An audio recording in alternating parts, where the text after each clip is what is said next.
What's up, Chris? What's Welcome. going on, man? Thanks for having me, dude.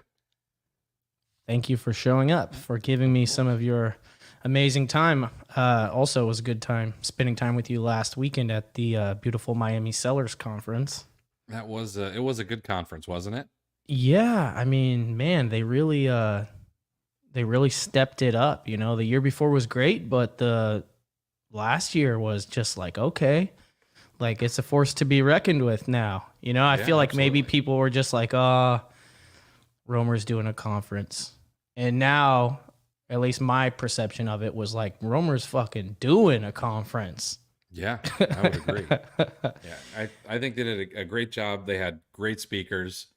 The networking was awesome. It was a good time. Yeah, I mean, overall, all the speakers great, networking great, vibes all time high. Hmm. Everything was pretty amazing. Let's give some attention here. We got Kevin Hawthorne in the chat. We got NM, Randy Sears. How are you guys doing? Real quick, today's show is going to be an online arbitrage masterclass. But the main reason we are doing this, besides delivering value to you, is to let you know about an amazing opportunity which starts Monday. And the sign up ends tonight. And that is the online arbitrage challenge hosted by the man, Chris Grant himself. I guess he's over there, not over there. But why don't you give us a little, tell us about the challenge? I know it's $397 and it Hmm. is 14 days of like at least an hour each day with you, or how long is it? It minimum. The first day will probably be about an hour, depending on how many questions there are. Every other day, I tell people that they really need to block out about 90 minutes at least. And it can go over if there are a lot of questions. I don't let anybody go away saying that, he never answered my question or anything like that. So, in those 14 days, like, let's say someone doesn't even have an Amazon account yet, they can Mhm. still join the challenge? Sure. Yeah, we've had people who haven't even opened up their account yet. There's one thing that I don't go over. I don't go over like how to create a shipment because honestly, that's going to be different for everybody, whether you use Send to Amazon, you use a prep center, or you use something like Inventory Lab or 2D Workflow or Scan Power. So we don't go over that. You can learn that at sell.amazon.com. We go over what I think is the most important part of Amazon, which is how to properly source. And not just one way. We go over Keepa in depth for 2 days. We go over manual sourcing, reverse manual sourcing. We cover automation, so things like tactical arbitrage. We cover tools. We really try to hammer home every different possible way that you could find products profitably for your Amazon account, online. So definitely isn't going to be including rabbit trails as well, right? Yes, sir. Definitely in depth, and not just like a cursory look at Keep a Product Finder either, right? Because No. I feel like you're kind of known as the man, like the Keep a Product Finder man. If there was anybody that was like, yo, this dude is the GOAT at Keep a Product Finder, I feel like that's definitely you. I try. I spend a lot of time in there.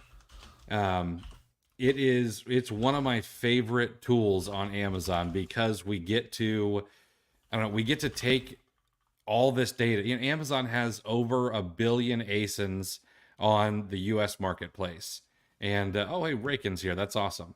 Uh, so there's like 1.3 billion ASINs that are tracked by Keepa, and I mean any of them could be profitable. But what we can do is we can break down different price points.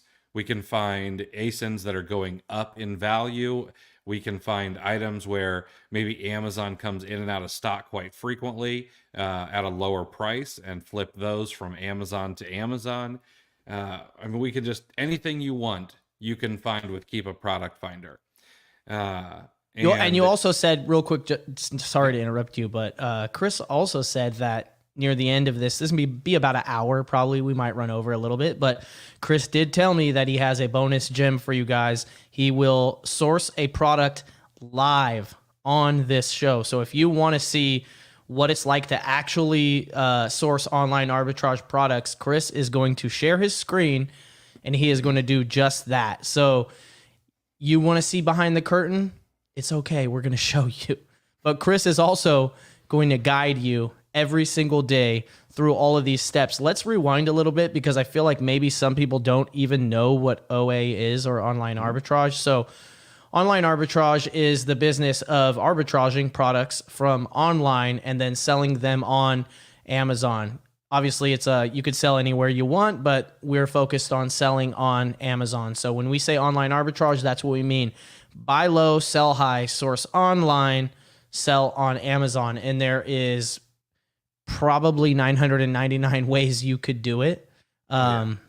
So I wouldn't want anyone other than Chris to teach me if I was a person who is trying to learn this stuff. Obviously, you could learn yourself by watching videos or whatever, but how long is that going to take? And how quickly do you actually want to get results? And just full transparency for you guys, I have a mastermind mentorship program, and I am requiring all my students to go through this program as well because it's just that good.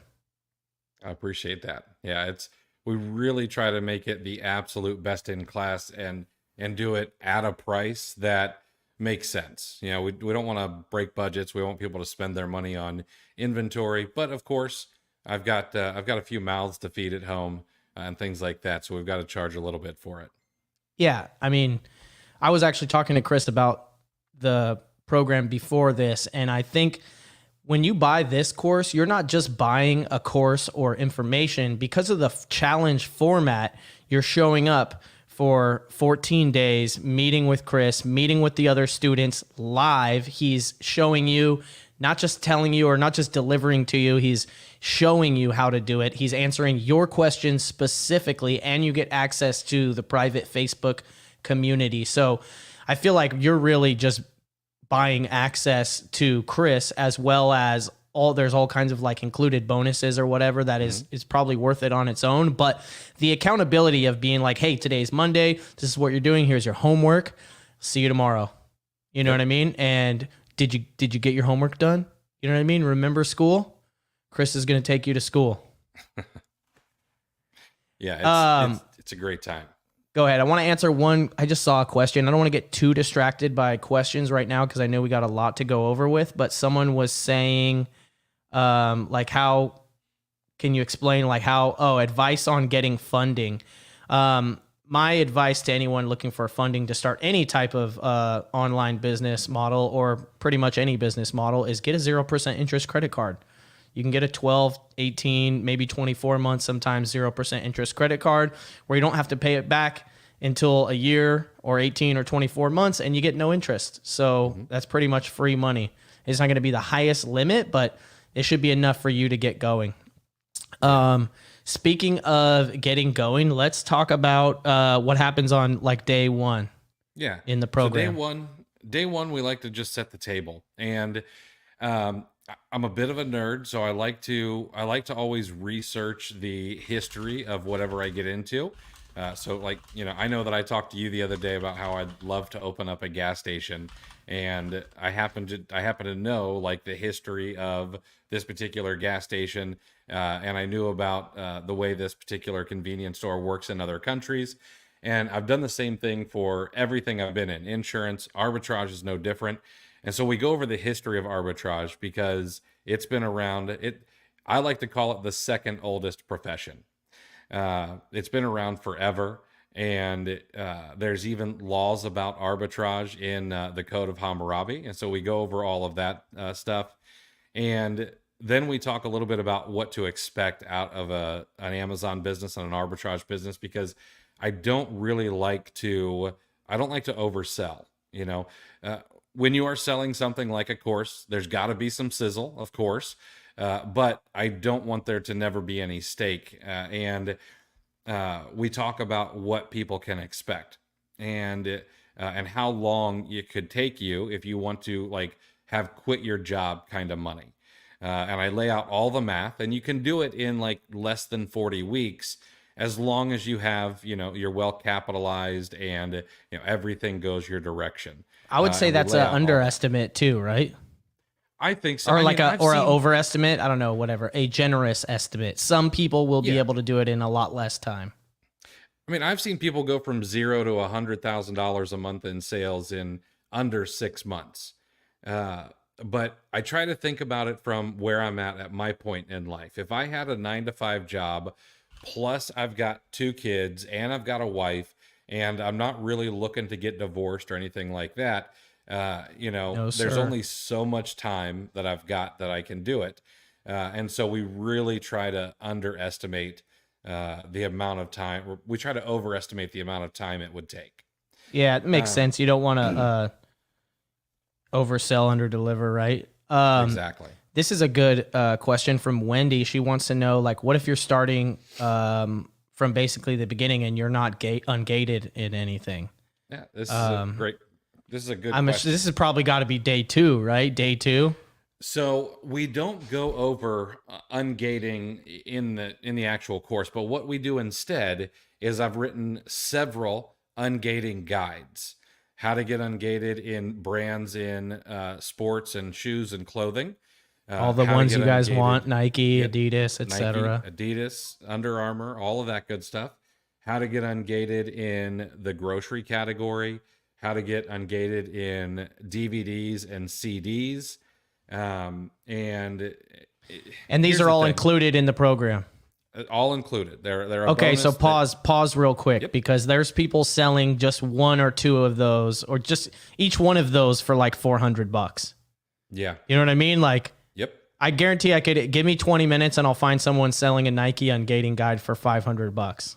Oh, I probably only absolutely. need like 5 minutes, but just think about that. The bonus values, the tremendous value. Also, I want to add real quick that Chris is a very trustworthy dude. I've known him for a long time. You've probably been selling on Amazon as long as me, if not about the same time. When did you start? Like 2005, 2007? No. So I opened up my account in 2011. That's when I got my first sale. Okay. But like taking it serious was, I think, 2000, like the end of 2012, start of 2013. So then we must have met on Facebook early on in your journey. Yeah. Like really, No, like 2011, 2012. Yeah. If you were in like, if we want to go back to like the Oest of OGs, you were probably in Chris Green's groups. Yeah. And I would imagine that we ran into each other there. Right, because I started YouTube in January of 2016, and so you got to see me from just like a seller you knew on Facebook to a guy that was doing YouTube as well and teaching Exactly. others. Yeah. Awesome. So the reason I bring that up is because I just want people to know how long I've known you, how trustworthy you are, how loyal you are. Like a lot of people were scamming. Chris is not one of them. And just to go to prove that, they are offering a more than money back guarantee on this course. So if you take the course and for some reason you don't like it, you can not only get your money back, but they will give you an extra $50. Yep. And nobody does that. Like, who does that? And like, add on top of that, out of how many sales and how many people have taken you up on the $50 money back offer? I think that I have paid out less than 10 of those. Yeah, now, And that's got to be like 800 students. since we started offering what we call the slap your mama guarantee, I think we've had about 1,000 people come through since we started offering that. I'm pretty sure there were some people that were on the fence. They're like, I don't know if I can trust this dude. But when you called it the slap your mama guarantee, they were like, okay, I could rock with this guy now. Right. So yeah, I think I've paid out less than 10 now. Now there are people who get refunds, and they're just like, hey, listen, it's not for me. I'm not really sure about it, but I don't want the extra $50. And if they say that they don't want it, I won't give it to them. But if somebody wants it because they don't like the way that my face looks, they don't like the way my voice sounds, I'm more than happy to give them the money. See, that's Look how honest this man is. He did not have to tell us right now that there was people who had refunds that didn't take it. He was just like, let me answer your question and let me just answer it even more truthfully than required. That's what we try to do, man. What a nice guy. The slap your mama guarantee. I'm still dying over this. Someone wants to know, is the course reliant on tactical arbitrage? Not at all. Now, excuse me, we do spend 2 days on tactical arbitrage because I do believe that it's a powerful tool. All right. And you get a 14-day trial going through the OA challenge. That's something that's not available anywhere else. All right. I think that if you take the 14-day trial, you should be able to make enough money from it that paying for it will be a no-brainer. But before we even touch tactical arbitrage, we go through Keepa, we go through Keepa sourcing, we go through manual sourcing, and you would never have to use tactical arbitrage if you don't want to, but I will make you dangerous with tactical arbitrage as well. Awesome. Yeah. We got one other question right here from Craig. Craig says, I took the OA challenge in early 2023, also enrolled in the VIP program, and both are well worth the entrance fee. I would like to watch the 2024 version. Can I sign up at no cost for this year? So people who have people who are paying a VIP membership, they do get in for free. You can shoot me an email at chris@cleartheshelf.com and I'll get you in the right place. Nice. So that's like a little golden ticket there. Yeah. They also get access to the videos forever, right? And Absolutely. the Facebook community.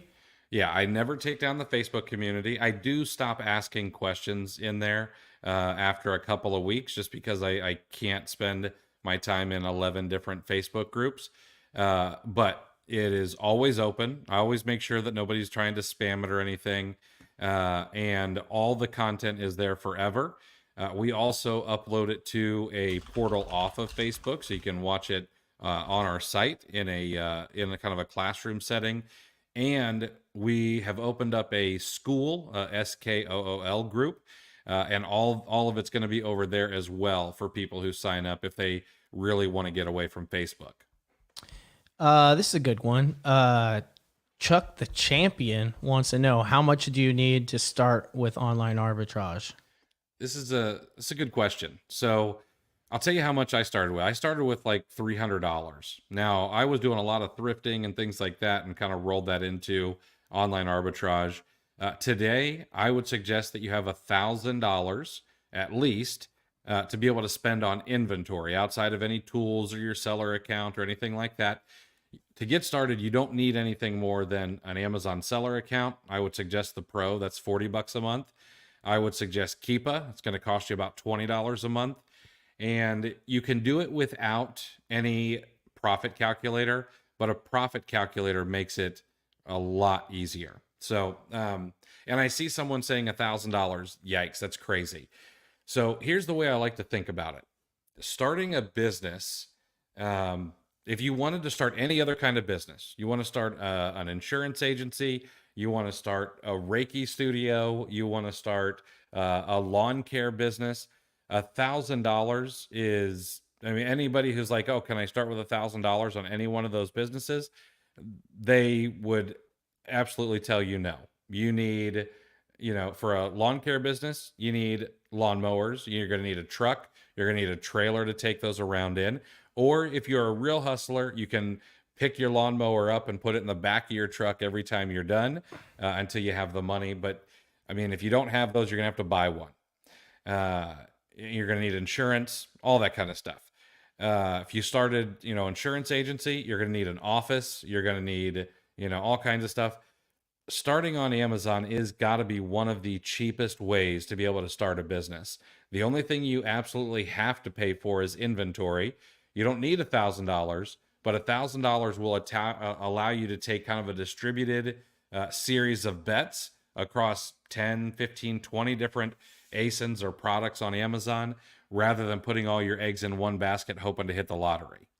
Let me add on to that. And if you're watching this, chances are you're probably already in Amazon in some respect. And so if that's you, you don't necessarily need to have 1,000 right now, you can make that 1,000 as you go along doing your other things. Like if, for example, if you sell books, keep selling books, take a little bit of profit each time you get a payout and then swing that towards your online arbitrage. And when those profits come in, put them back in, and hopefully it's a little bit more, and then you can grow it little by little while adding to that. And ideally it should be replacing your income from selling books so that ultimately you could move on to better things that produce better profits with less labor and time expended.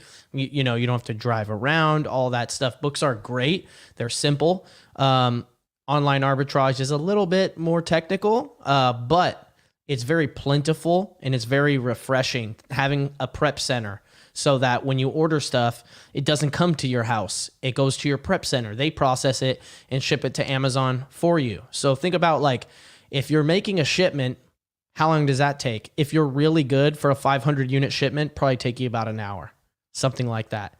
Mm-hmm. If you're not that good, it might take you 5 hours to make a 500 unit shipment, especially depending on how many SKUs you have or whatever, right?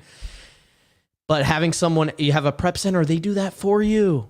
They receive the units for you. You know, I used to do online arbitrage before I had a prep center and I lived in a condo and we had an HOA. And you know what they don't like? They always get mad at me for having tons and tons of packages in the driveway, or going in or going out, or getting pallets of stuff delivered. Even if you clear it out quickly and, oh, I got 2 pallets in my driveway, they're complaining. Oh, it's recycling day. Guess what I got to do after I eat dinner on the night before recycling day? I got to go bust out an hour in the garage of flattening cardboard boxes and getting them ready to be picked up by the recycling man. And then I still get yelled at by the HOA because I have too much cardboard. Yeah. If you have a prep center, you could do it on the 3rd floor of a 1-bedroom apartment. You could do $1 million of sales from a dorm room. Yep. With double the amount of people. You don't need any space. You see what I'm saying? You need a laptop. You could do it from anywhere in the world too. It's a complete laptop business. You order products in the US, send them to your US suppliers or to your US prep center, who then forwards it to your Amazon account. You could be anywhere. You could be on vacation, on your laptop, poolside with a margarita. And now, I'm not saying that's what you're going to do every day, but I'm just saying, like, if you want that laptop lifestyle, I can't think of anything that's like more like long-term successful and is actually like that, and it's not super risky. Like, is there risks? Yes, but you're making calculated decisions again and again and again, and all you have to do is be right way more than you're wrong, and you'll be fine. Yep, that's exactly how I think about it. It's just, sure, there is some ways you can make money online that might be a little bit easier right now or less risky or whatever, but I wouldn't consider a lot of those, like, for example, the Amazon Influencer Program, which you're teaching in this course as well as a bonus to everyone, yes, which is a great way to make money. That's great, but I don't know how long that's going to be great. Exactly. You know what I mean? Like, I wouldn't, like, there's probably people that are like semi-successful in some form of actual goods sales right now. And they're like, I'm quitting it all. I'm doing Amazon influencer. And then a year and a half or 2 years from now, when that's completely watered down, they're going to have to like slowly make their way back in to something that's like longer lasting. Cause I feel like, no matter how hard it gets, as long as Amazon is like top 5 or 10 shopping destinations, we're going to be making money on there. Mm-hmm. Yeah, I wouldn't see why that's not the case. And right now is a killer time, because not only is Amazon the #1 shopping destination, but it's a bigger marketplace than the next 4. So it's bigger than and not just the next 4, but the next 4 put together. So Amazon is bigger than eBay, Home Depot, Walmart, and Target combined. There's just no bigger marketplace at the moment. That's awesome. Let's answer a question right here. I saw a how scalable is online arbitrage? What are the limits? This is good because in my head I'm roughly saying, my rough answer is like, what do you mean limits? But I want to hear what your answer is. All right. So the first thing we need to do is we need to manage some expectations. Number one, not everyone wants this massive business. So of course, everyone asks this question: well, how scalable is it? Can I do 10 million a year? The answer is yes. We met a guy in Miami, both of us, I would imagine, who did 10 million in sales on Amazon before he turned 18. One of the speakers does $10 million a year doing online arbitrage every single year.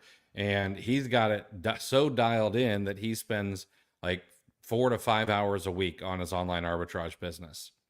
I sat next to a guy who does 8 figures in retail arbitrage every single year and has done so for years and years. There are arbitrage sellers who are doing, there's one arbitrage seller I know for sure doing $75 million a year. Now that's retail arbitrage. It's not online arbitrage, but I don't see why you couldn't get to 20 or $30 million a year with the right processes in place and enough capital. But let's pull this back and let's be honest. Not everyone has what it takes to be able to build a $10 million a year arbitrage business, nor do they have the risk tolerance.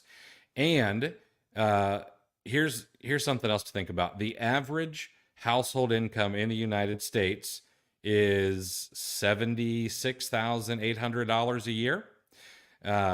It doesn't take a ton to be able to replace that kind of income. Let's just say you have 10% margins. You only need to sell $768,000, $800,000 a year to replace that kind of income at a 10% margin. And you could probably do a little bit better than 10% margin. What would you say is an expected average ROI for online arbitrage? Well, you're going to hear a lot of people say, "Oh, well, I need to get 30% ROI." But I think that when you put yourself into those kind of boxes, I don't think that it's necessarily the best thing. So let me give you an example. If we could buy an item for $1 and sell it and make 25 or 50 cents in profit, and let's just say we could sell 1,000 units a month at 50 cents profit. All right. We're going to make $500 bill every single month by investing $1,000 into that. That's a 50% ROI, but a lot of people would turn their nose up at it because, oh, well, gross, it's 50 cents in profit. I'm not going to waste my time on that. But if the price is flat and it always sells through and you can always get it, I would absolutely do it. Turning $1 into $1.50 at scale makes you really, really rich. Just go look at hedge funds. That's what they do when they're doing what they call quant trading. They're looking to take $1 and turn it into $1.03, but they're doing that with billions of dollars at a time. All right. Right. But we can also go the other direction and say, you know what? I just want to sell 1 unit a month on 300 different ASINs. Well, you just need to make sure that each one of those is a $50 bill. So there's so many different ways to kind of skin this cat that I don't think people should paint themselves into boxes. Right. That makes sense. While we're here, you want to talk about the new fees, the new splits, Amazon optimized, and then the new, the restocking fee, which comes into effect here in about a week. I know a lot of people sell books. You're probably pretty much not going to have to worry about it at all because you only have single units in stock, sometimes 2, but like that's probably, the max there for you. But with something like OA, and RA and in wholesale, it definitely matters. So I'm curious what your thoughts are on it. So there are a lot of fees have changed this year. The first one is inventory placement. That means we've got to pay a fee to ship to a minimal amount of warehouses. And that covers Amazon transferring our inventory around to fulfillment centers because Amazon has switched to something called a flywheel distribution model. They're trying to decrease the amount of time it takes to get products to the end consumer. It's unfortunate. It sucks. You can use Amazon optimized shipping where it goes everywhere that Amazon wants it to, and you should not pay those fees in most cases, but you may have a higher amount of you may have a higher amount of inbound shipping costs. All right. And here's my thought on it. So one of the things that we know is there are a couple things that are always going to be there: death, taxes, increased Amazon fees. We need to start thinking like retailers rather than thinking like consumers. All right. Consumers worry about the price tag. Retailers pass their cost on to the consumer. Now, we're in a little bit different situation than a Walmart, because if you walk into Walmart to buy a carton of eggs, chances are you're not going to walk out because you can go to Publix across the street and get them for 10 cents cheaper. You're already there. All right. We're in a marketplace that tries to drive down the price. Of course, that's what marketplaces do. But you don't always have to play that game. You can get sales above the buy box. There are regional buy boxes, things like that. So we've got to remember that we need to do everything in our power to pass that on to the consumer and be able to source items where the margins are wide enough that we can handle those increased fees. Now, we can also talk about low-level inventory fees. This is another one that people don't like, but this was written with wholesalers and private label sellers in mind, not with arbitrage sellers. So if a product has less than 28 days of inventory on it, then there are going to be low-level inventory fees. All right. And a lot of people are saying, well, that means that if it sells 50 units a month, I need to have, 48 units to not get that fee.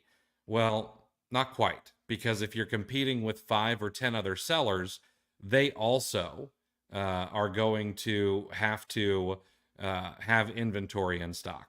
And Amazon doesn't want 10 or 20 or 30 other sellers to have 28 days worth of inventory in stock. Otherwise, they would have an absolute mess on their hands. All right.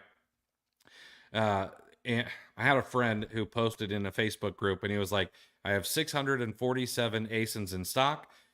15 of them have less than 28 days of inventory. So 2% of his inventory, he might have to pay those fees on. So I don't think that one's going to be quite as big of a deal. All right. Let's see. Did you want to talk about the refund fee? I think the new refund fee coming out. Yeah. Break it down for us. So the new refund fee is interesting and really difficult to understand. But they're going to charge a refund fee, or I think they're some sort of restocking fee. I can't remember what it talks about. But with this refund fee, if your refund rate is higher than what the average refund rate is for that particular category that you're in, so you might have to pay a fee on the items over the refund rate. So here's an example. If you send in 1,000 units of an item and the refund rate for that category is 10%, but you get 120 returned, then you're going to pay this return fee on the 20 or the overage of the 10%. And it's, I don't know, it's very difficult to understand, but we'll all figure it out. The good thing is Amazon is lowering the FBA fees just a little bit, not a ton, but hopefully that helps a touch. I think the good thing to think about when we talk about fees on Amazon is that people had the exact same, or have always had the exact same type of emotional knee-jerk reactions to fee increases on Amazon for the last decade. So whatever it is, like there used to not be a long-term storage fee at all. And then it came in and people said, this is the end of Amazon. And it was only getting charged once a year. Then that changed to once every 6 months. And then the sky fell again. And then it finally became a rolling monthly long-term storage fee, which is where we're at now. And the sky really fell. Amazon died 3 times. And, Amazon's like a cat with 999 lives. It will not die. And then what else happened? Oh, restock limits. a lot of brands getting shut down, so you can't sell them on Amazon anymore. Ungating's hard. Ungating's easy. Ungating's hard. Ungating's easy. You know what I mean? And so it's just like, I think as long, like I already said it, but as long as Amazon's profitable, and up top of the shopping platforms, there will always be a way to make money on it. The downside, I do think, is that it probably takes about a year now for floor prices to come up to reflect Amazon fees, because I think there is such a large amount of people selling on Amazon and so many amateur sellers that people basically won't even be aware of fee increases until they go out of business. And they're like, wait, we sold a lot. How come we're not making any money? And then they'll look, and then they'll realize that 8 months ago there was a new fee, and then they'll change their prices. So, and just to illustrate it, when I first started selling books on Amazon around 2005-ish, 6-ish, I could sell a book for $4, and after fees, I would pay out $1.35 on FBA. Yep. In order to sell, that floor price is now about $7. So what was 4 is now about 7, and I wouldn't be surprised if it's 8. But overall, those prices will always reflect the Amazon fees eventually. Eventually, the customer pays the fee, is what I'm trying to say. You just have to survive long enough to make it there. That's right. So we got a couple questions. First of all, guys, if you want to join the OA Challenge, the link is in the description. It's also in the chat. Don't sleep on that, because sign up ends tonight at midnight. And if you miss the sign up, you're going to be SOL. And you don't want that. You want to be starting class on Monday with Chris and going through the whole program, so that 2 weeks from tomorrow, your brain will have just expanded into new dimensions and horizons of sourcing possibilities. But Muhammad right here was asking about if you could pay with a debit card. He said his card was declining. Yeah. I mean, if it's got a Visa or MasterCard logo on it, I'm pretty sure we take it. I mean, there's everything on there. There's PayPal. I even think we put Klarna on there now. Klarna? Klarna. It's like one of those buy now, pay laters, I think. Why does it sound like it's a Russian PayPal? I know, right? Klarna. Yeah. But there's like all kinds of ways to pay. Chuck got another question here. Chuck wants to know, hey, so why do sellers package their own inventory instead of using a prep center? Is it expensive? It depends what you define as expensive. So for me, let's say it cost you $1.50, maybe $1.75. All right, pretty close to standard rates right there. Like yeah, you're probably not getting it less than $1.25. You're probably not paying more than $2. Average got to be $1.50, $1.75. Yeah. So, but think about it this way: you can ship the items to your house. You can prep the items yourself. Maybe you live in a place like Reezy does, where what's your sales tax rate, Reezy? Oh, California, 9.25%. 9.25%. All right. So let's say that Reezy buys $100 worth of inventory, and let's just say that's, I don't know, 5 units. He's going to pay $9.25 in sales tax. I would pay somewhere around $7.50 or so on those same items. Or I can send those items to a prep center where I pay no sales tax. And what, it was 5 units? I hate doing public math.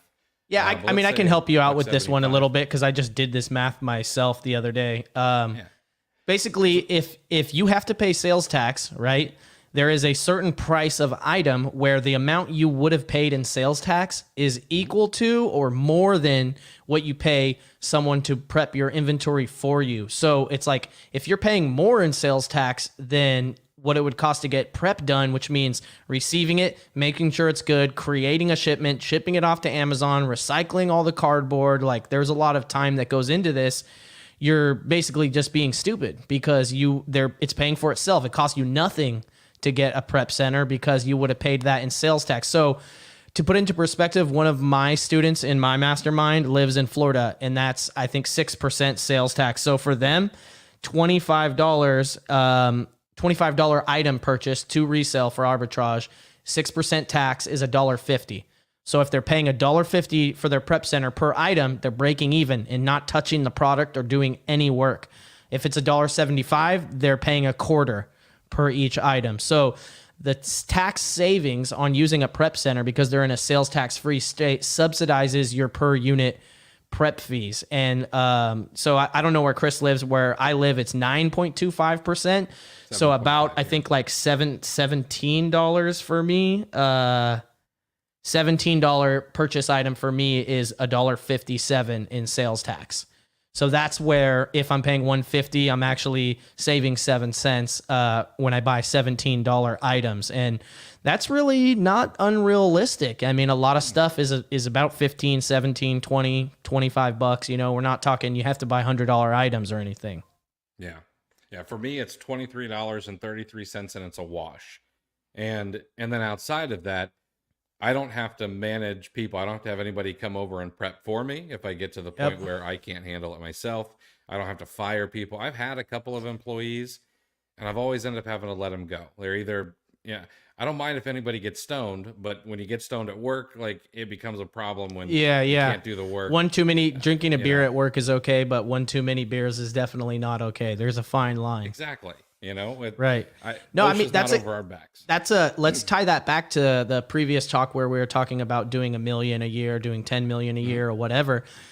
What it takes to get to those levels is a lot different. Obviously, you make your money when you buy, and that's the most important part of this business. But if you're physically doing all the sourcing yourself and doing all the buying and dealing with the prep center, you're going to have a ceiling that is just your time. So eventually you're going to need to bring in virtual assistants to help you do tasks, or even if you weren't using a prep center, like Chris said, you have to bring in people to help you pack orders or whatever. Maybe you got, the neighbor kids, or you have your own kids, or whatever, because generally it is going to be a part-time business, unless you're having a warehouse and you're, bringing people in all the time. But why would you do that when you could use a prep center? And the unspoken element of all that scaling is like things that are not necessarily e-commerce skill sets. They're not specific to e-commerce or Amazon or arbitrage. It's hiring, firing, managing people, human resource department, all of these things that like I really hate doing. Like it's like, I'm sure I'm definitely not a good manager or whatever, and I'm definitely not allowed to be the HR department. I'm pretty much a dick. But I could never get over the feeling of like, I'll just do the work myself. Like, you're terrible. You know what I mean? I'll just do it myself. Get out of here. If I have to stay up till 3 a.m., whatever. At least I know I did 10 hours of your work in 3 hours. You know what I mean? That's like my mentality. So I feel like online arbitrage with a prep center really allows you to scale to a much further than you would be before you had to get involved with like, regular employee hiring, firing, all those logistics or whatever. Mm-hmm. But even then you still do need some of those skill sets when you start building a team to scale your online arbitrage, because you're not going to get to 10 million a year online arbitrage without a team for sure. You need people sourcing, managing, you might have, you might spend 5 hours a week managing your credit cards. You know what I mean? Like, you need help, right? Yeah. And Glenn is curious, is the prep center a tax write-off? So here's what it is. It's savings on sales tax that you would have paid on products, but then it is a line item expense on your accounting. Okay. So that cost, that $1.50, that $1.75, it is going to be an expense to your business, which means it lowers your taxable income. So being a business owner is the best way to legally skirt taxes because of the things you can write off. Right. It's in the tax code. We're just following the rules. We didn't make them. That's right. You're right. They want us to do that, right? Let's see. Someone was asking about, is this something that a beginner can do, the online arbitrage challenge? Yes, it is. We've had a lot of beginners come through. I do want you to have money for inventory, and I want you to be able to take everything in. Like I said, we're not going to teach you how to pack your first box and stuff like that, but what we are going to do is we're going to show you how to source, which is the most important in my opinion. You also get the information forever. So my suggestion is that if you do it as a beginner, you pick 1 or 2 things out of the OA challenge and you start implementing them, you get good at them, and then you come back to the videos that you have access to forever and you pick up something new. Okay. because you've learned something, you've ingrained it in yourself, you've had some success at it, and then you pick up another skill, and then it just all stacks up on itself. Yeah. I mean, it doesn't work if you don't work. You know what I mean? It's not something that does itself. You know, I'm not going to show up, pay you $400 and learn from you and not do anything and expect to be rich by Chris. It's 15 days into the 14-day program and I'm not rich. What's Right. going on? Yeah, it definitely takes some time, but if you're willing to, we're going to talk about something called the Seinfeld method during the challenge, which is you set a number of days, maybe it's 30 days, maybe it's 60. If you can do 100, I suggest being able to do 100, but every single day you need to put an X on the calendar that you have done something to move your business forward. And at the end of that period of time, you'll have seen a lot more growth than you expected. And it's a great way to make sure that what you do learn actually gets put into effect. Yeah, I love that. Accountability. Not everyone learns the same way, so it's important to have a lot of different things. Let's just address it. We have a little bit of shade in the chat. I'm not going to name any names, but basically someone's like, oh, they're just selling a dream. It takes hustle. You're not going to get rich overnight. And to be honest, I really agree with everything they said, except for the selling a dream part, because it's not a dream. It's real. You can do it. Many people have done it. I've done it. Chris has done it. Chris does it. I do it. All kinds of people have done it. Like, put something in the chat if you've made any money from online arbitrage. But it's no different than retail arbitrage or anything else. You got to bust your ass, or you're not going to be able to make any money. And I do think it's important. Like, I don't think I said like, hey, do this and you'll be rich. You know what I mean? But some of you will get rich off of online arbitrage. Some of you will quit your job. Some of you will just make an extra $500 a month or an extra $250 a month, and you'll be happy with that. Some of you will quit your job in 3 months. Some of you will quit your job in 6 months. Some of you won't quit your job at all because you like your job and the security and you get health care.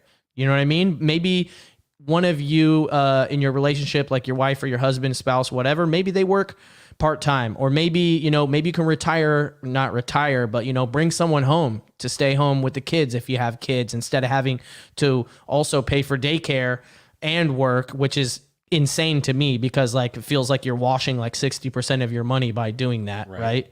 And so I just love selling physical goods because it's so goddamn simple. Like it's hard work, but it is simple. If you know the recipe and then you execute on it, it will work. People need things. We get them for cheap. We put them somewhere where people are already looking to buy them, and they buy them. Rinse and repeat times a million, right? And so it's just like, it's the sky is the limit. Do you know what I mean? Like, I'll never forget the first job that I had that was a real job that allowed me to make more money based on anything I could control, which was delivering pizza. So I would deliver pizza, and I think at the time I was only getting paid like $6.25 an hour for delivery in Kansas. This was like 2000s. But I learned very quickly that there was a lot of things you could do to increase your likeliness of getting a tip and getting a bigger tip. Do you know what I mean? So things like taking certain deliveries in certain neighborhoods and making sure that you got those deliveries, or requesting certain shifts on certain days, so that, because that people are ordering more pizza and tipping more on those days, like game days. Oh, better believe I'm working on those days. Dressing a little bit nice, so when you show up, you don't look like you got pizza sauce on your shirt or whatever. Always keeping plates and napkins and Parmesan in the car. Like, even when I'm not at work, I still got it. You know what I mean? Counting their change back, like kind of slowly, like 1, 2. Oh, okay, go ahead, keep it. You know what I mean? Bust a joke at the door. Like, they got kids, like, oh, hey, what's up there? How you doing? You know what I mean? Like, and I was like, oh, I'm consistently making like $20 an hour compared to $6.25. And I had never worked a job where it didn't really matter. Like, you might get a 50-cent raise if you bust your ass for 6 months or a year, but that's hard to quantify in the short term. But with reselling physical goods, you literally are 100% in control of your outcome.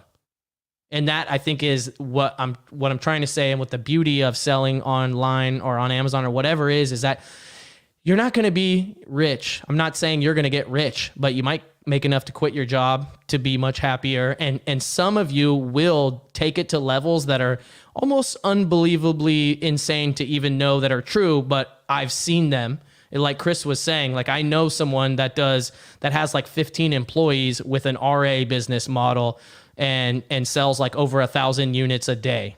Yeah.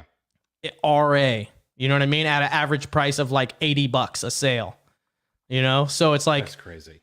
It's so possible. And like, if someone could do that good with RA, which is like so much more limiting than OA, obviously you have access to maybe better stuff that's a little bit less more limited. It's not in every store. It's not online or whatever, but just like that type of dedication applied to OA, just through the roof. Not everybody has it, but I think we all have a desire to like make some money, own our time, be in control of it. And that's really what I'm trying to say that you can learn here from this program. So make sure you guys sign up and you're in the classroom tomorrow, Monday evening, for day 1 of the OA challenge. There's a link in the description and in the chat. Go ahead and hit that.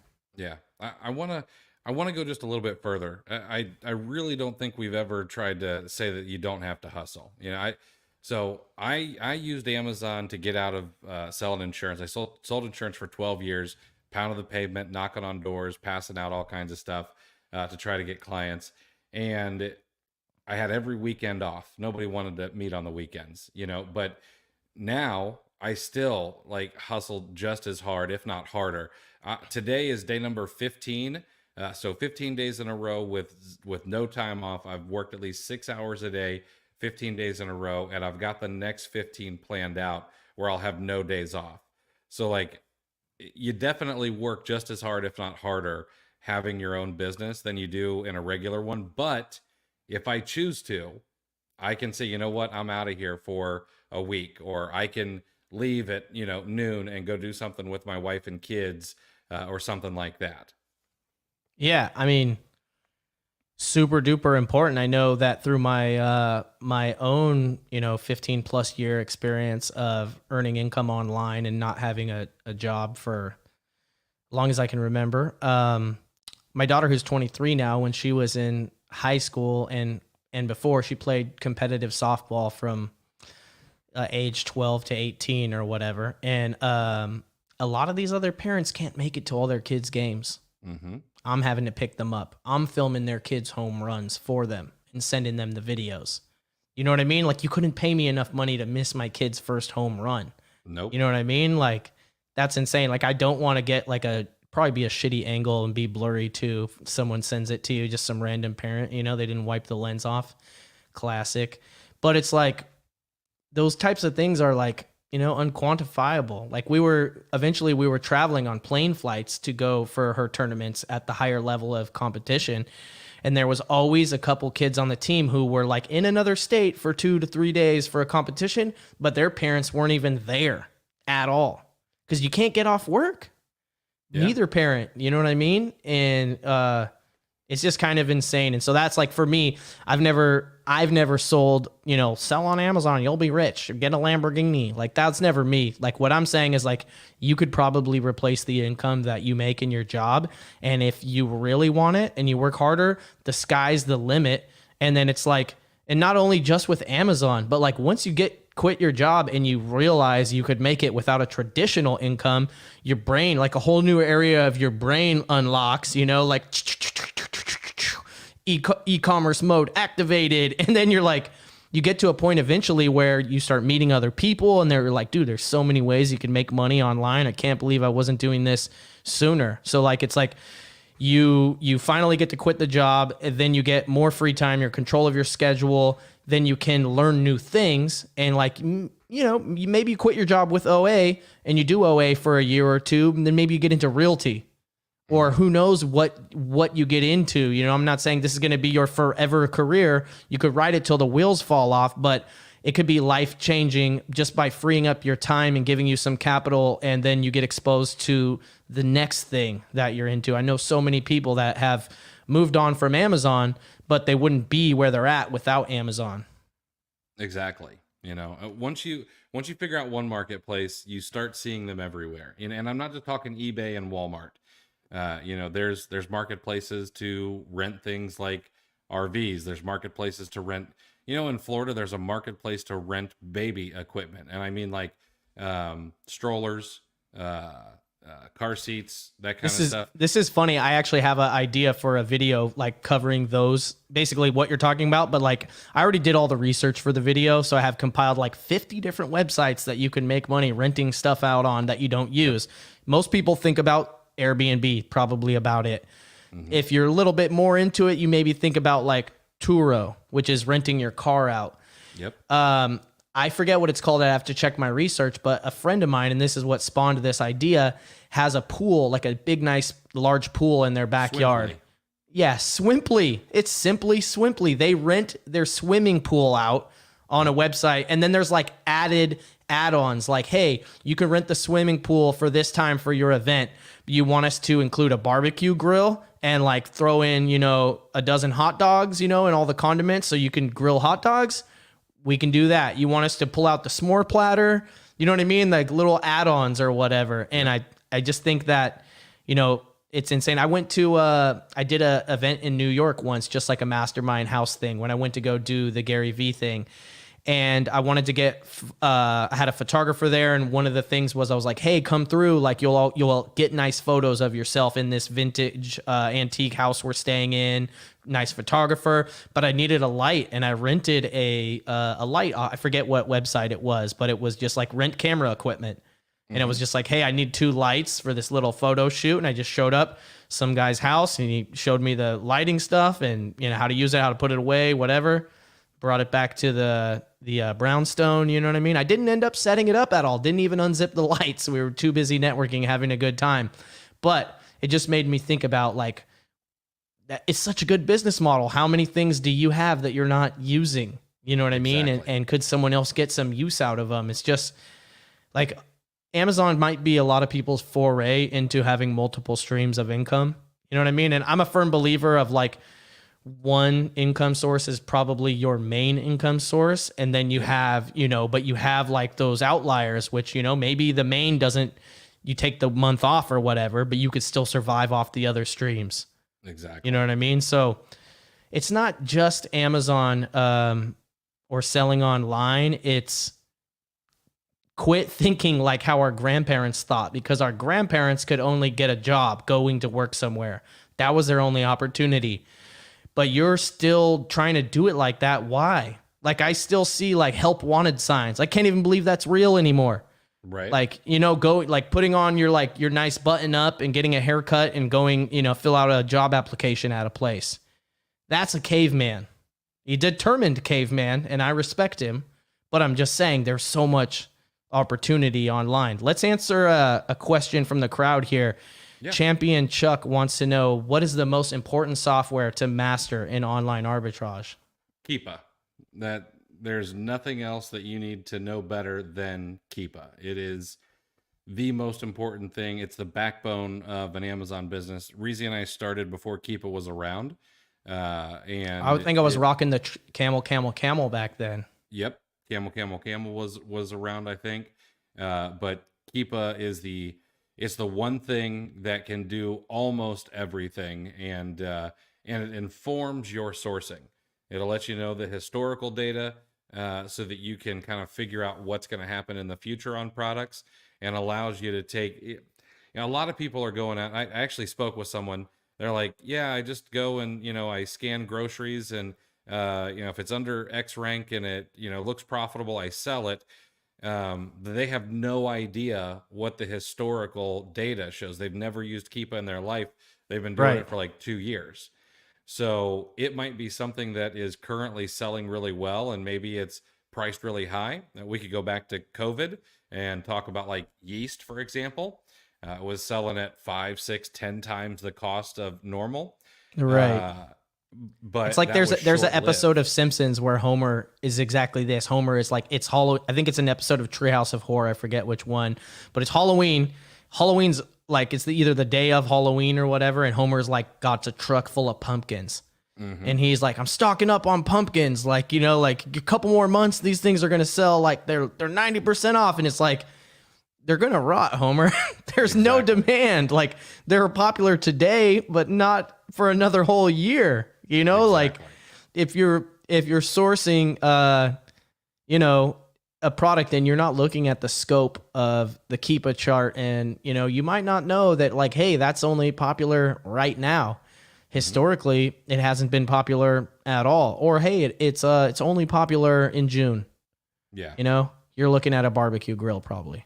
Yeah. And then there are seasonal products that you need to know about. The next big one, I know it seems far away, but back to school, and all the things that you can sell during back to school. Right now you've got what kind of summer sports are there that you can sell things, what sunscreen would be something that is going to start picking up about right now. So there's just all kinds of information you can glean from Keepa. David says he doesn't see it on the site when the next OA challenge starts, but I'm pretty 100% sure it starts Monday, right? It starts tomorrow. Yeah, it should be on there. It does start tomorrow. So if you click on that link that Reezy shared, it will say, let me pop it in there. I actually fudged the link. I'm retyping the link right now. Let's see here. So the 11th OA challenge, enroll in the March session, and you'll see a countdown timer. Says the cart closes in 6 hours, and the class starts tomorrow evening at 6 p.m. Eastern. I actually fudged the link 2 times in a row. Oh man. Maybe 3 times. I don't know why it's not clickable on my side. Maybe it's because we're in the streaming thing, so I think StreamYard doesn't allow you to click. Yeah, but I'm pretty sure I typed it in a manner that's clickable. So it's oachallenge.com/Reezy. If you don't use that link, it won't work at all. So better use it. I'm just kidding. Please, guys, comment any questions. We've had Chris on the show for about an hour right now, and we kind of talking about the program, but also talking about online arbitrage. Chris, what is some of your favorite sites to source from? Walgreens has always been a site that I love. I feel like that's overlooked. A lot of people have told me over the years, you're going to ruin Walgreens, because I have talked about Walgreens and used Walgreens as an example in all 11 challenges, and in sourcing videos that I've done for tactical arbitrage, all kinds of stuff. But it's still a good place to get items for resale. It's gotten a little bit more difficult. They've moved to a distributed model for shipping out items, and they try to ship from stores that are close to you. So sometimes they'll cancel an order because maybe there's not any stock. But other than that, they're still a good place. They run sales on a consistent basis. They have coupon codes consistently. It's great. I love it. But Target and Walmart are also good places. A lot of people say, well, there's nothing profitable there. You're just not looking hard enough. There are profitable items from Target, from Walmart. They're profitable. There are profitable items just about everywhere that sells a product. Yeah, everywhere that products are available to be purchased will eventually have something good. Mm-hmm. It's kind of I feel like the longer I'm in the game, whether it's RA or OA, what you just said is you just know it's universally true. Like some places will have more opportunity more often, like I feel like like from RA perspective, like somewhere like Marshall's or TJ Maxx or whatever is like more often opportunity because the whole store's on sale. It's a liquidation store. They carry products that other people couldn't sell. They got them really cheap and they sell them, 25% or less of the retail price. And so the opportunity is there. But occasionally I walk into the regular grocery store doing some regular grocery shopping and then forget whatever I went to the store for because there was a clearance item in the back that was so fire that I walk out with 2 carts and I get all excited, and then I get home and I get put in the doghouse because I didn't get any of the groceries I was supposed to get. Right? Yeah, it happens. Absolutely. I mean, I've found one of my most killer finds one year was this is so random. I don't know if I've ever told this story, but at a automotive store, there was these little cups of slime. So they were like, it's for cleaning out your console, but it is essentially just slime. Like you could fart it, burp it. Your kids would love playing with it. It's a little 2-ounce cup, like a yogurt cup that has slime in it, and you could put it into the console and pull whatever. I think they were normally like $7.99, but they bought way too many. They had a huge display. I don't know why they bought that many, but they were selling them for 99 cents. And so I bought all of them. It was like 500 plus units.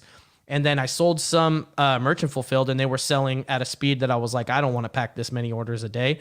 So I sent them off to FBA, and that was right before Christmas. And then they started selling like insane, like 50 a day on FBA. Oh, wow. And that's when I realized they have a seasonal category on FBA called stocking stuffers that they activate during fourth quarter. It's just for like, if an item is small enough, it falls into the stocking stuffer category.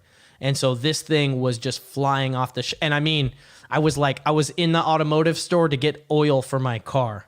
I wasn't there to look for a bolo or to scan anything, but because I trained my mind to always look for clearance.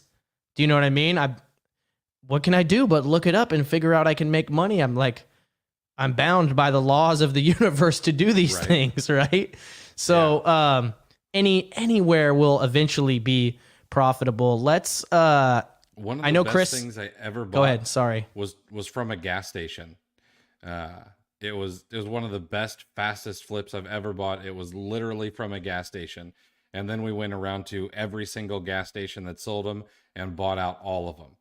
What was it? It was so you can't sell this anymore, but it was the first time I ever came across the Pocky hot chip. The 1 chip challenge. Yep. They had. Are they completely out of business now? I don't know whether they're out of business or not, but I know that this last year they ended up recalling all of them. But a kid died, right? Or a man? I don't know if it was a man or a child. I think it was a kid, like 16 years old. That's wild. I have the day before that was announced, I saw a kid at the skate park eat one of those chips.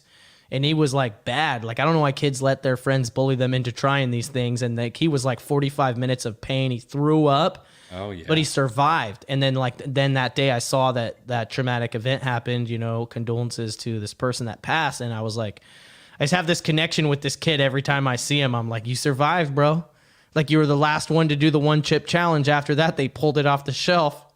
Like, count your blessings, right? You survived. Like, that's right. It's kind of insane. Question right here from Smooth says, when you get declined for Nike invoice, do you just reapply or open a new application? Reapply, rename the invoice, put ASIN invoice, and maybe annotate the invoice, maybe add a picture of the shoe in hand, and then just reapply on the same one. You don't need to open up a new application. Yep. Just say the same thing in different words. Change the file name, put the notes, change the notes up, I do have one little pro tip though. Sometimes, I don't know how it happens, but sometimes you get to a spot with applying for a brand to where you get refused the instant you submit it. And I think in those cases, the best way to approach it is to open a case with support and let them know what's going on. And in that case, also submit all your information. And then usually what happens is you will just get approved. You'll get the reply that you were approved from that support case or whatever. I don't know what happens if it's like an automatic thing, but it does seem to happen, especially lately. Let's see. Did you want to go into the live sourcing? Sure. 5 minutes to find profit to blow your mind with Chris Grant. Yeah, if you don't mind, I'll tell you what, we can time it. I will find something profitable in under 3 minutes. You just freaking did the Babe Ruth thing, right? You just pointed to the outfield and you're like, let's go, baby. I called my shot here. So I'll tell you what I'll do here. I'm going to use Keepa. I have not gone in and looked for anything, before the show, and I'll do this all live. But I'm going to do it based And he's going to on. teach you how to do this yourself as well if Yep. you sign up for the OA challenge with the link in the description. Let me pull up the right screen here. Make sure I get. Do I need to enable screen sharing? Also, there's 643 of you watching right now. Thank you so much for showing up.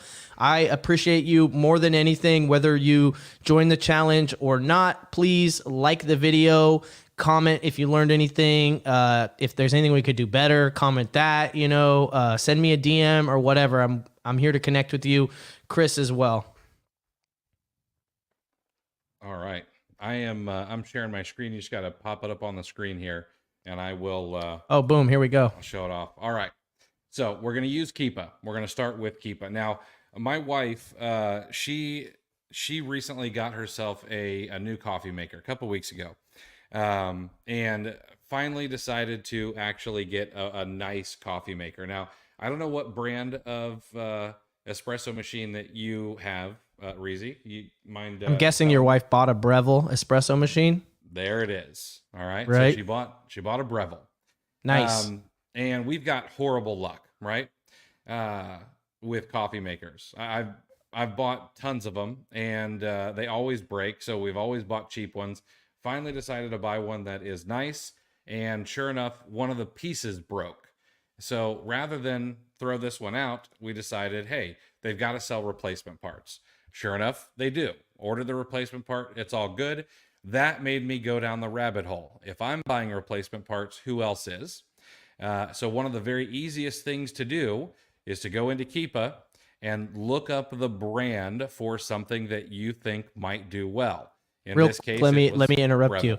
I want to commend Chris on his the way his mind works, which I think it's part of the addiction of being an entrepreneurial capitalist. And if you guys saw my Mr. Beast chocolate video, I kind of referenced earlier, but if you saw the video on YouTube, it's kind of the same thing that happened to me. It's not the exact same thing, but my wife brought groceries home. I was like, why'd you buy that? It was on clearance. Oh, really? Scan it. Now I found some profit and I'm off to the races, right? So it's like, if you can be aware of your own behavior, you can use your own behavior to find profitable opportunities in the world, whether it's products or business opportunities or whatever. Yeah. And I won't go into this method tonight since we're over an hour, but you can actually validate those ideas without spending any money using something I call the Amazon whisper method. And Amazon will tell you whether or not there is actually people looking for the item without you ever having to go and buy anything. And we'll talk about that during the challenge, though. Is this about does it involve like trying to purchase keywords? Not even purchasing, but looking at keywords. Yeah, that's all it is. Yeah, and seeing what the going rates are or whatever. Oh, no, I don't even go that deep, man. It's nice. You don't even have to go that far. Amazon, if it autofills on Amazon, there is enough people looking for it and trying to buy it. Right. It's how I created. I've created multiple listings of my own in the past, but only if it has an autocomplete on it. So, for example, Walgreens puts out, or they used to put out nasty flavored candy corn every single year, like ballpark flavor, taco stand, all that kind of stuff. Well, I happened to be the first one to create a listing for the ballpark version. And the only reason that I did it is because I could see that there was an autocomplete keyword on Amazon for the ballpark version of this candy corn. And as soon as I created the listing, started selling instantly. And because what people were looking for it. Exactly. And what Chris is saying is universal to all search platforms. It's not going to be in the auto suggest of the search platform unless people are actually searching for it. And that's what the platform's trying to do, is direct your search in a way that you appreciate because it saves you time. Why do you think I title so many videos how to sell on Amazon FBA? Because that's probably the top keyword for people that are learning and looking for information about how to sell on Amazon on YouTube, and it's in the auto suggest. Same thing. Exactly. All All right. right, I've So, restarted the timer. I paused it. all Restarted right. it. So we needed this replacement part. I figure other people do too. So the very first thing we're going to do is right in Keepa, we can look by brand. So I'm going to go ahead and I'm going to pull up Breville. All right. There are 1,354 products by the Breville brand on Keepa. That's too many to go through. So the next thing we're going to do is we're going to go up to the buy box price. I don't want to sell things that are too cheap. So I'm going to say that I want to see items that are currently between $30 and $40 on Amazon. Well, there's 15 products between $30 and $40 on Amazon that are Breville brand. I could say only show me the items that have increased in price over the last 30 days or, things like that. Actually, you know what? I will. Let's do between $30 and $80. That brings me to 47. Real quick, I just wanted to clarify for someone who doesn't know what autocomplete is. When you are searching for something on any website and you are typing in the search field, if you type baseball and press space, what are the next words that get suggested for you? Probably baseball shirt, baseball bag, baseball helmet, baseball mitt. Those are the types of searches that people are making. And if it comes in the autocomplete drop down on the search menu, it's basically a way of you finding out what types of things people are searching for with, based on those previous keywords. And you could actually just type the letter A and press space and see what pops up, or press the letter B and press space and see what pops up. And you could literally spend hours just going through that and seeing, and that is actually how, if you have a tool that tells you what the popular search phrases are for any platform, that's how they're doing it. It's the same way. That's exactly right. All right. So what I've done here is we've pulled up Breville in the brand. We've got items that are between $20 and $80 currently, but over the past 30 days, they have increased in price from 5% up to 50%. So these should be items that have a fairly steady or an increasing price point. All right. So real quick, I just want to point out that, yes, it says minus 50 and minus 5, but that's because the metric is a 30-day drop percentage. And so this might be worth $400 on its own, is to know that you can also search for pops instead of drops by putting a minus into that category. That's right. Now we have 17 products. All right. I'm guessing more one manageable. of these 17 products is going to be profitable. We're going to pull these up here. And this very first item here is a Breville. That one has Amazon on it on occasion. This one is a, what is this? Let's see here. This is a single wall filter. Yeah, this is the part you put the coffee in. It goes in the portafilter. So this is called a basket. So we can see the number of sellers is trending down. I always like to see that. The buy box has been pretty steady. We can see that back here at, at 18, it's at 1998. Currently it's at 23.95. So we're looking at the pink line in price. Okay. I need to make sure to protect my downside. So I need to know that, well, it could go back down to this $18, but right now I could sell it for 23, and it's still selling through. Although we can see by the green line that it's not selling as well as it was at $20 and at $18. All right. Next thing we're going to do, we're going to do a very quick Google search. So I'm highlighting this. I'm going to search Google, and I'm going to share this tab. And over here, we're going to start looking for the particular item. Looks like that's not it. That's not the right one. Add filter to the search. Yep. Oh, there it is on Amazon. Yeah, let's pop in a filter here. I always try to no. Yeah, always under search, guys, because you could always add more keywords to your search if your search produces too many results, kind of like what Chris just did with the Breville search, because it was 1,500 products and he added more corridors that brought it down to a more manageable amount. Or you can always add more words, but don't shoot yourself in the foot by adding so many you miss out on the results you should be looking for. That's right. So you guys should be able to see this. Here it is on Breville. It's $6.95, but it's sold out. All right. And that's why the number of sellers is going down. So what we can do here is we don't want to waste our sourcing. So we're going to notify me when this comes back in stock. I'm going to pop in my name. I'm going to pop in my email address. I'm going to get a notification when this comes back in stock. And when it does come back in stock, we can see that it should be profitable. All right. This is $6.95. All right. If you buy enough, you're not going to have to pay shipping. If you send it to a prep center, you're not going to have to pay sales tax. So that's not in there. $6.95. If it's at $19.95, we're looking at $5.78 in profit. All right. If it goes down to $18, we're still profitable at $4.12. If we actually can sell it at the $23, it's $8.37.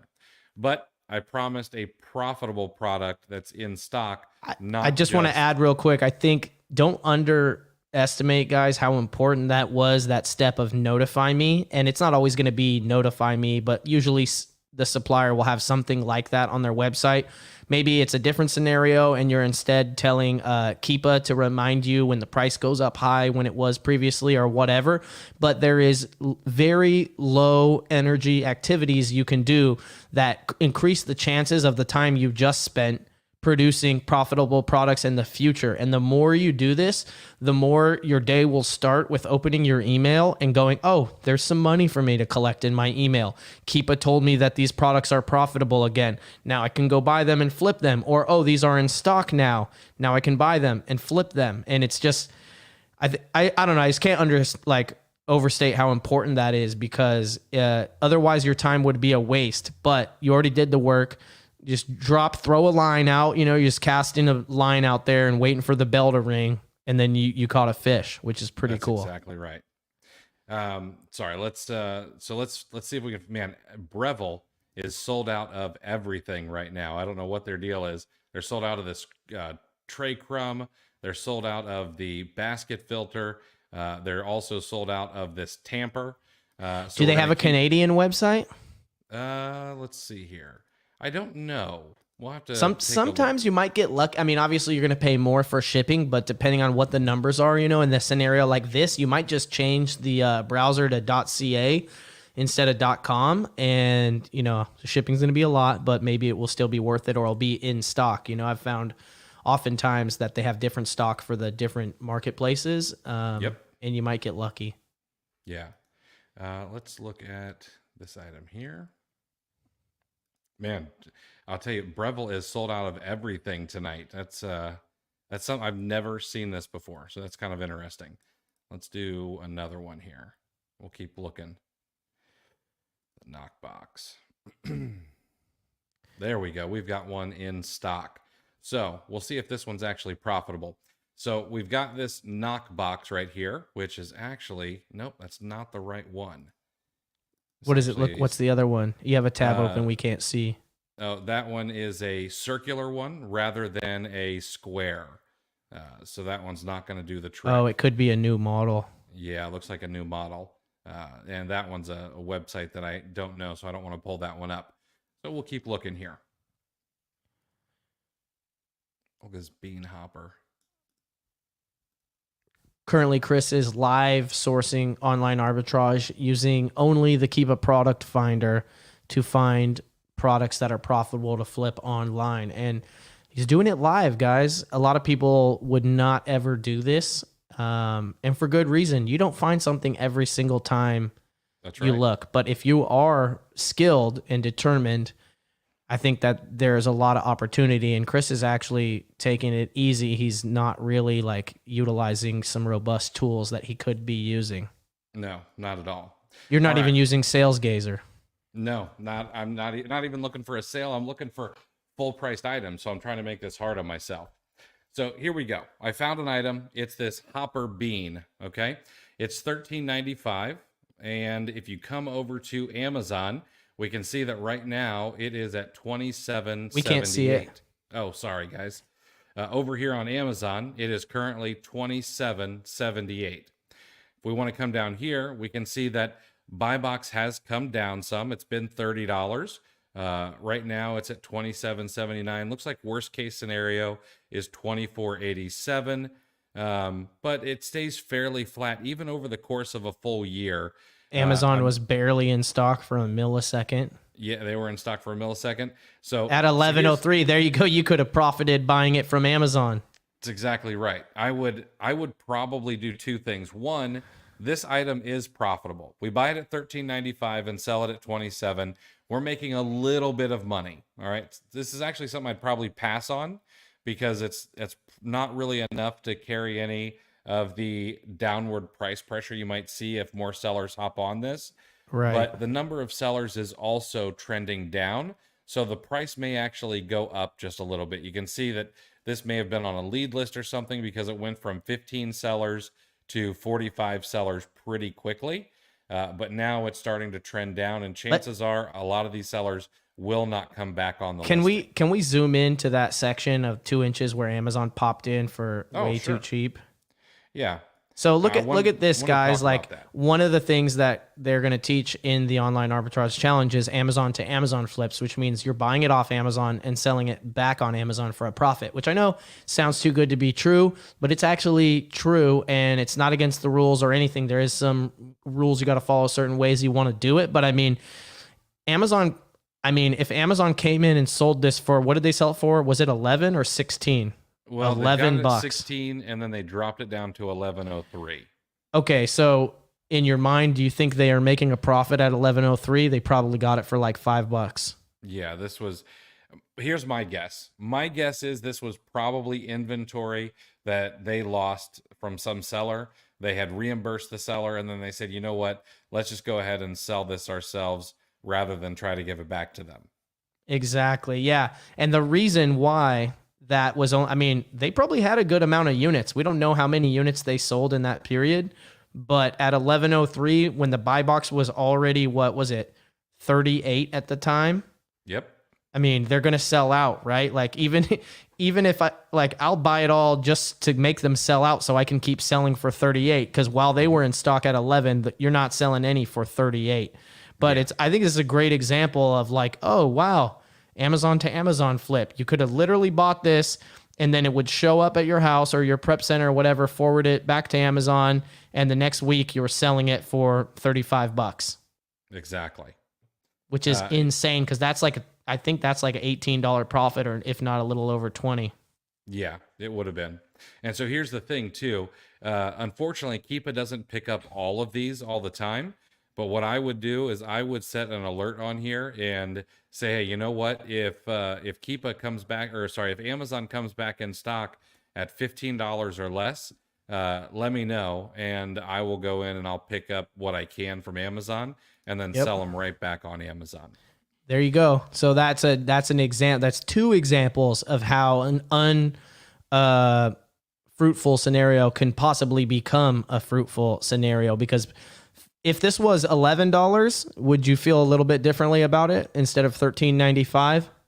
Oh yeah, if it was $11, I'd probably buy a ton of them. $6 in profit. Quantify a ton. Margin.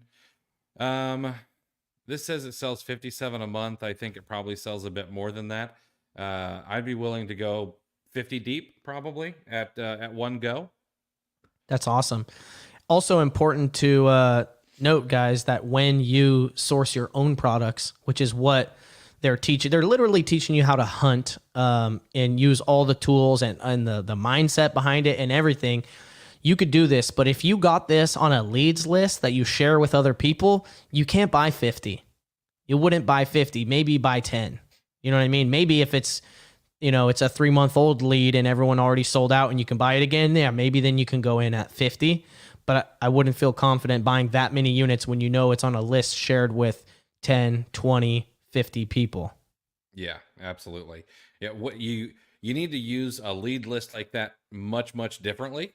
And we actually talk about that. Okay. We talk exactly how to use lead lists properly and to take something that you don't buy and turn it into other leads. And rabbit trails for life. Rabbit trails. I've got something called the lead synthesizer formula because I like to give stuff, weird names.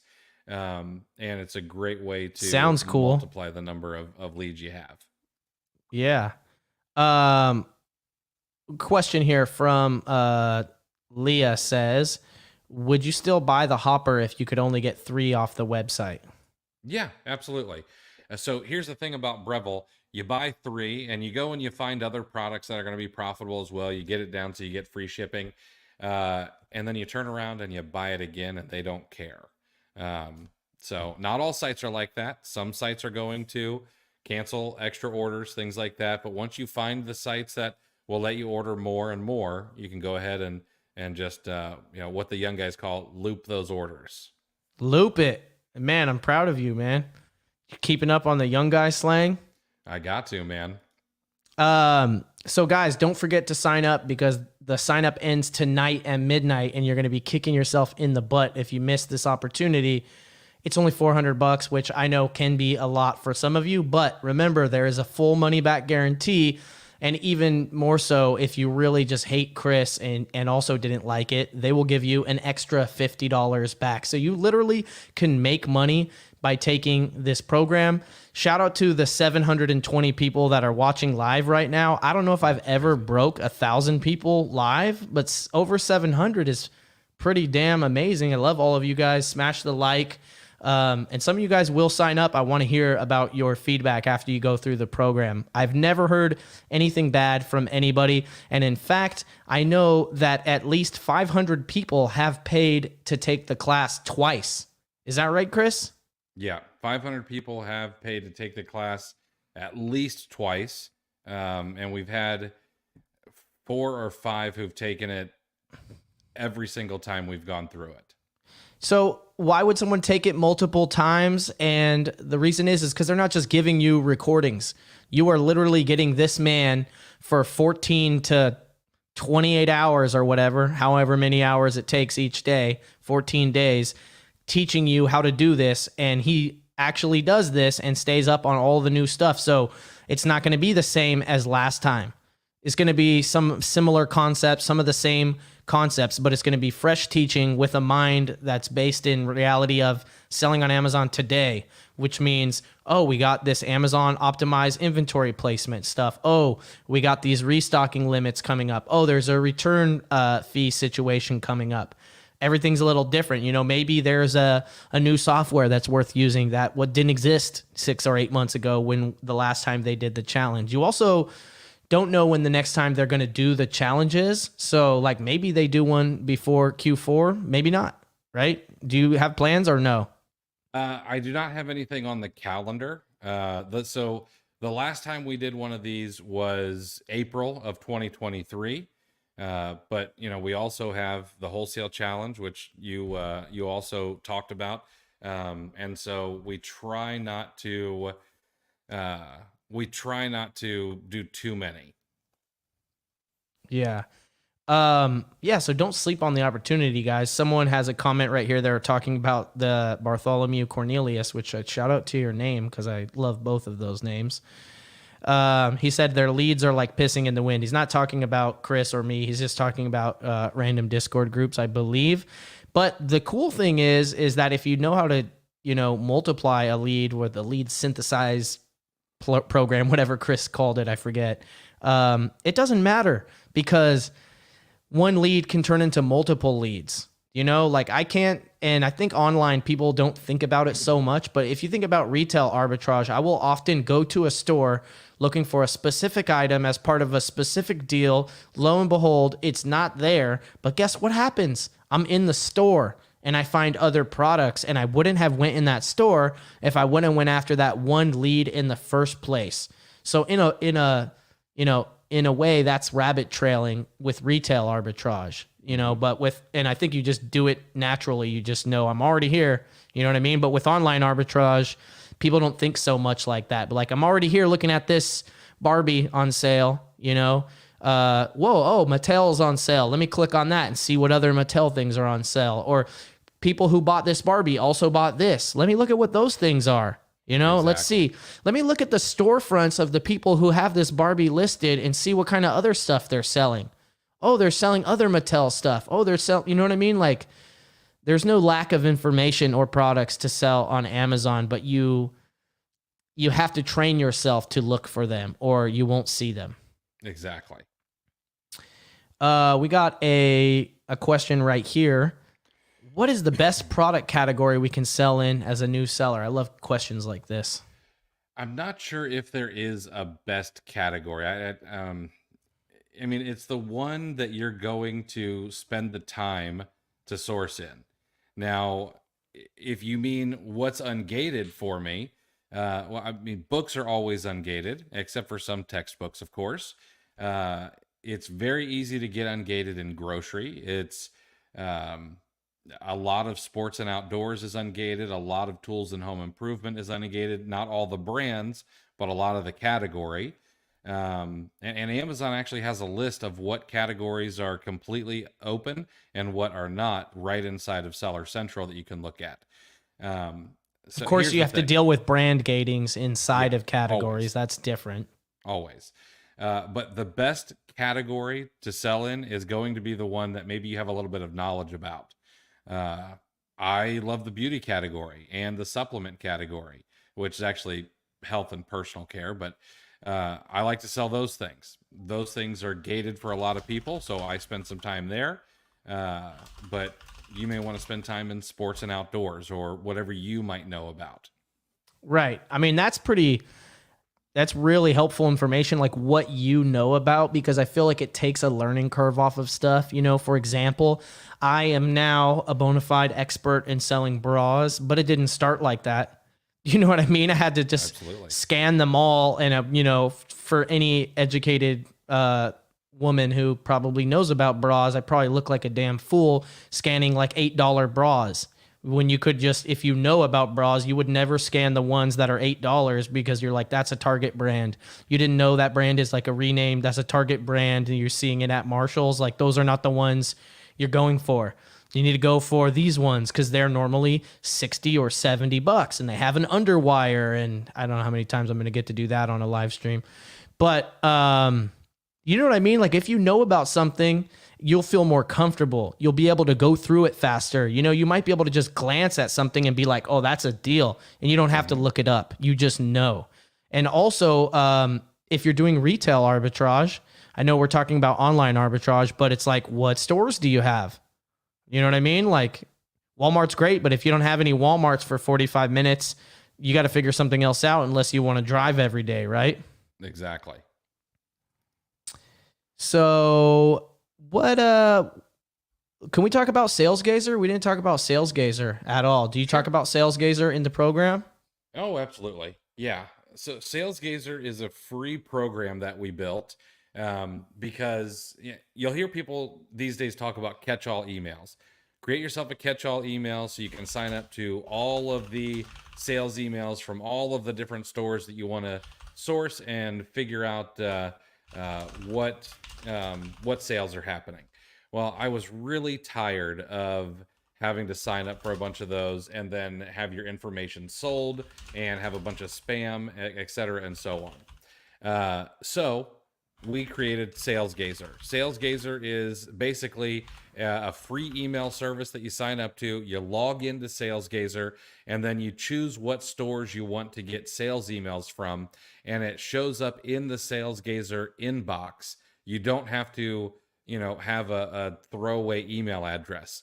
You go in there, it's searchable. You can, search by 25% off. You can search by store. You can search by just about anything, and you will be able to see what emails have come from that particular site. And it'll do a couple things. One, it'll tell you exactly when a sale's happening, but it'll allow you to look back and see what the sales cycle is like for a particular storefront as well.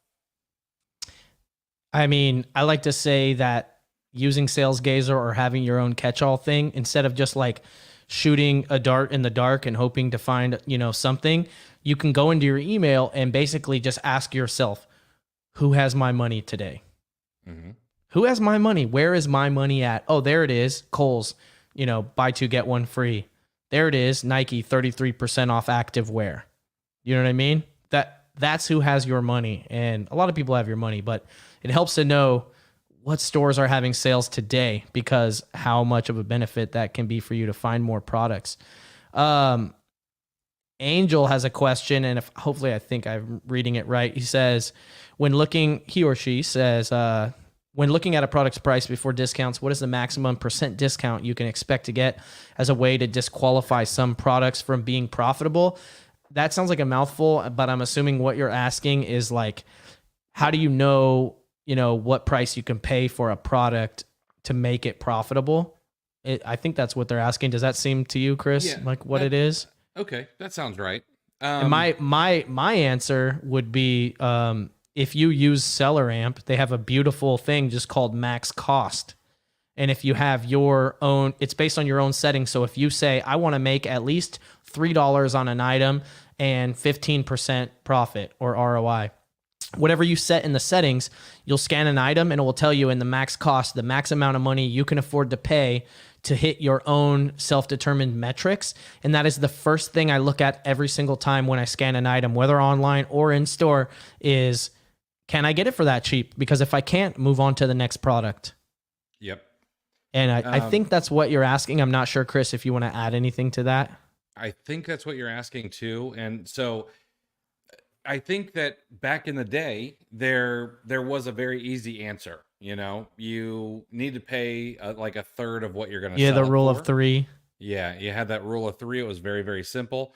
But the marketplace is no longer that simple. It's matured so much that I don't necessarily think it's a good idea to even try to figure that out. Different categories have different fulfillment fees, and I can't keep all of those straight in my mind anymore. Different sizes of products have different fees. So different price points have different fees. So for example, there's like a dead zone in the grocery category. I want to say it's like between $14 and $16 or something, where if you price something at like $14, it basically, you make less than if you would have priced it at $13.99. It's something like that. I'm not good at remembering that one either. So now, like, you just got to have some sort of calculator to help you figure it out. Yeah, this is this is a good pitch for SellerAmp. It's a very great tool. Highly recommend everyone uses it. Versatile for online and RA.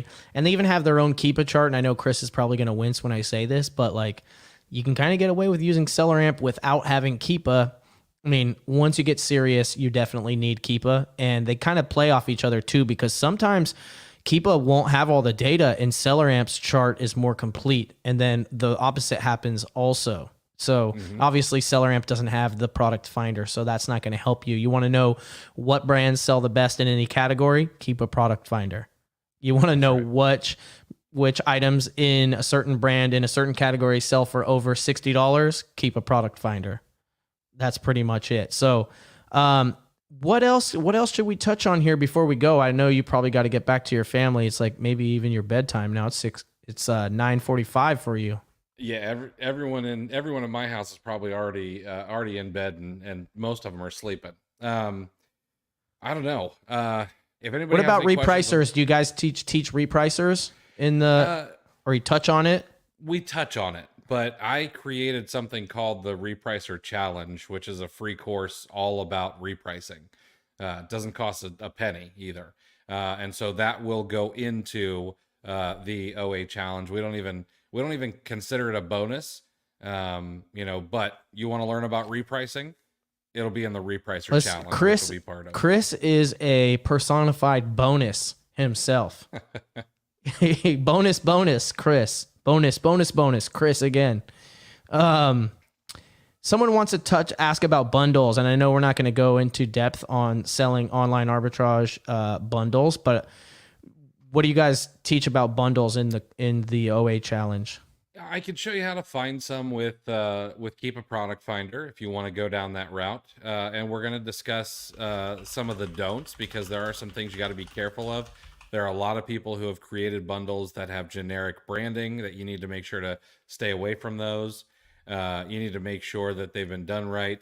The generic bundle scam seems to be the latest scam flavor. Because I have a lot of students in my mentorship program that are like, hey, how do I get approved to sell this? And I'm like, hey, that's a generic listing. Like, don't do it. You shouldn't sell on that, because that person is like bypassing their ability to sell, by making it a generic or whatever.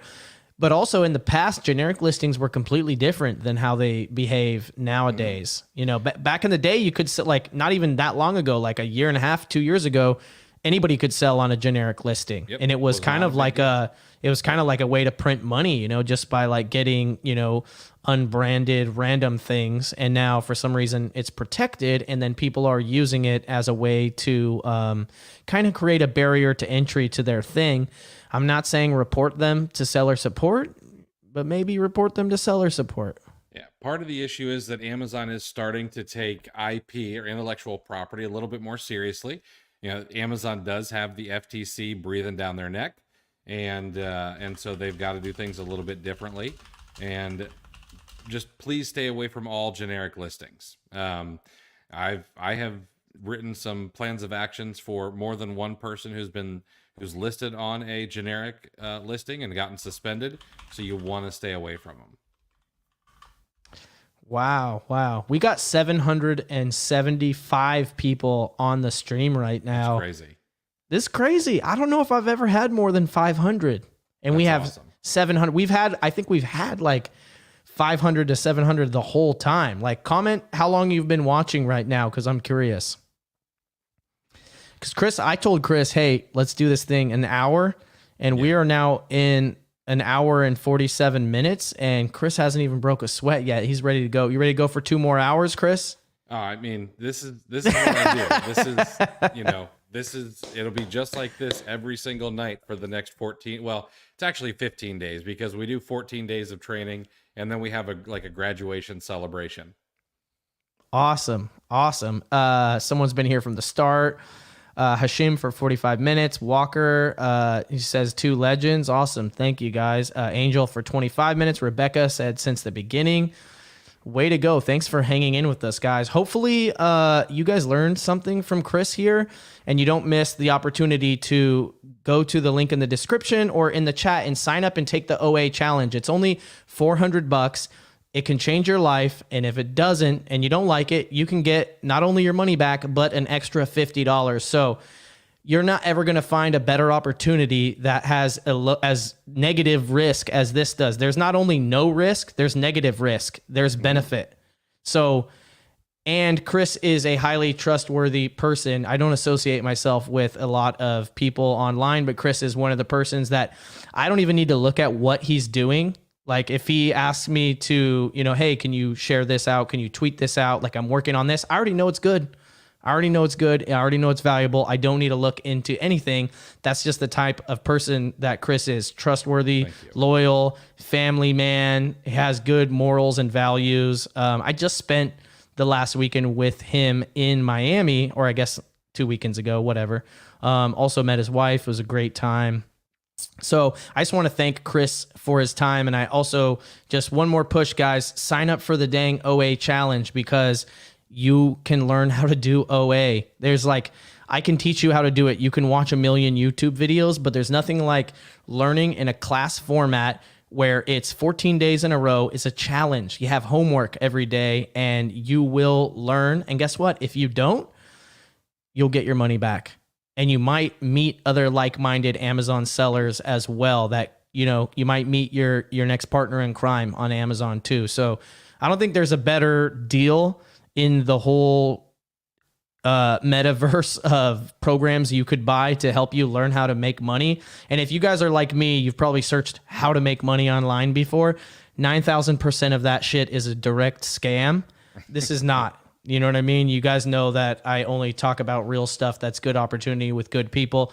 So do yourself a favor. Go to oachallenge.com/Reezy. Sign up for the OA challenge today and get your ass in class with Chris tomorrow evening. Thank you, Chris. Absolutely. Thanks so much for having me, man. I appreciate you. Awesome. Have a good night, Chris. Thank you, everyone, for showing up. I really appreciate you. It was a great show.